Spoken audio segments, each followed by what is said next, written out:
मैं doctor Sudhir Cheda, head of department urology. आज बात कर रहा हूँ इरेक्टाइल डिस्फंक्शन के ऊपर। How do we define erectile dysfunction? Erectile dysfunction उसको कहते हैं जब भी कोई आदमी अपनी इच्छा से अपने पेनिस की इरेक्शन ना कर सके, या फिर उसका जो पार्टनर है ही इज लेफ्ट और she is left unsatisfied for more than 50% of the times.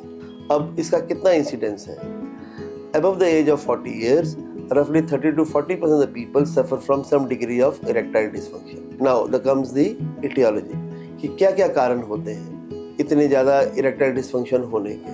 कॉमनेस cause आज की डेट के अंदर डायबिटीज़ माना गया है। डायबिटीज़ जो है ऑलमोस्ट 30 to 40% ऑफ लोगों के अंदर इरेक्टाइल डिस्फंक्शन करता है, and in return 30 to 40% of the people with erectile dysfunction have some degree of the other of diabetic in their blood test. अब और कारण क्या क्या हो सकते हैं? दूसरे कारण होते हैं ब्लड प्रेशर का होना, लाइफस्टाइल्स मीन स्मोकिंग, अल्कोहलिज्म। तीसरा डायटेटिक्स, हमारी डाइट न्यूट्रिशन ठीक नहीं है, लाइफ में बहुत ज़्यादा स्ट्रेस है। चौथा पांचवा कारण होता है कि हमारे हार्मोनल इम्बैलेंस हो रही है, टेस्टोस्टेरोन लेवल कम हो गया, थायराइड ऊपर नीचे हो गया, हमारे लिपिड प्रोफाइल्स जो है वो चेंज हो गए, खराब हो गए।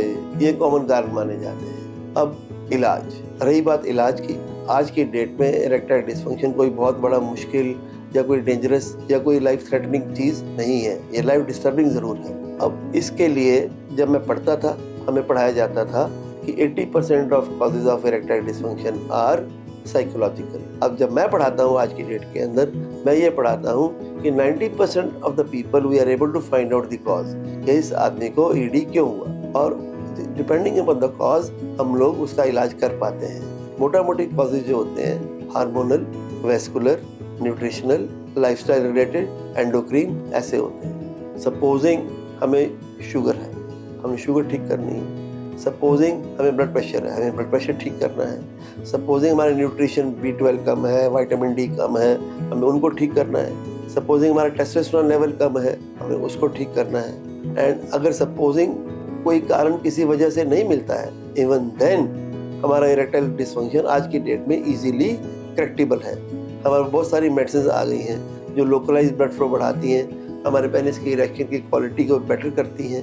ये सब चीज़ें आज की दुनिया में अवेलेबल हैं। सपोजिंग मैं साल के अंदर 200 पेशेंट देखता हूँ ईडी के, तो तकरीबन 150 patient, 75 to 80% of patient they get better with the medical treatment. Supposing any patient refractory means अगर उसका इलाज नहीं हो पा रहा है मेडिसिन से, तो उस कंडीशन में हम लोग सर्जिकल ऑप्शन भी देते हैं। साल के अंदर 10 से 12 हम लोग पिनाइल इम्प्लांट करते हैं। इम्प्लांट मीन्स पेनिस के अंदर एक तरह से रॉड फिट कर दी जाती है, जिससे जो आदमी है जब तक चाहे, जब उसका दिल चाहे, तभी शारीरिक संबंध बना सकता है।